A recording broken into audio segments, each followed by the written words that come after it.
ఇటురావే నా కాచుబొమ్మ నువ్వే నాకు అమ్మా.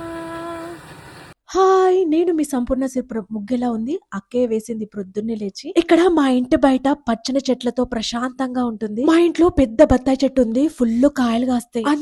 అందనవి కట్టతో తెంపేస్తున్నాం, కానీ ఇంకా పైనకున్నవైతే అందట్లేదు. పండు బండి బయట కాలువలో పడిపోతుంటే అయ్యో అనిపిస్తుంది. మా ఇంట్లో చెట్లయితే నన్ను చూసి పలకరిస్తున్నట్టు అనిపించింది. అబ్బా, తులసి కోటకి ఇప్పుడే అమ్మ దీపారాధన చేసింది. ఒక పెద్ద ఆయన కొంచెం డబ్బులు కావాలంటే ఇచ్చా. ఇక ఇంట్లోకి వచ్చి వంట చేస్తున్నా. ఈ రోజు వంటలో స్పెషల్స్ ఏంటో చూపిస్తాను రండి. మటన్ ఉడుకుతుంది ఇక్కడ. చికెన్ మా బావగారు 3 లెగ్ పీసులు తీసుకొచ్చిండ్రు. అక్కయ్యకి, నాకు, నా కూతురు. అక్క ఏమో వంటలోకి కావాల్సినవన్నీ కట్ చేసి గ్రైండ్ పట్టి ఇచ్చింది.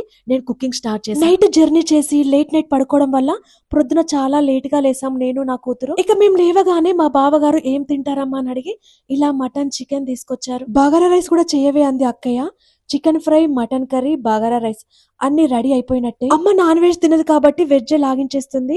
అలా వంట చేస్తూ ఇలా బాల్కనీలో అందరం కలిసి చిట్ చాట్ చేస్తున్నాం. అక్కయ్య, బావగారు, నా కూతురు భోజనం చేస్తున్నారు. నేనైతే తినలేదబ్బా. నేను ఒక దావత్కి వెళ్తున్నా. ఆ వ్లాగ్ వచ్చేస్తుంది, చూసి ఎంజాయ్ చేయండి. ఇప్పుడైతే ఒక్క లైక్ ఇవ్వండి అబ్బా.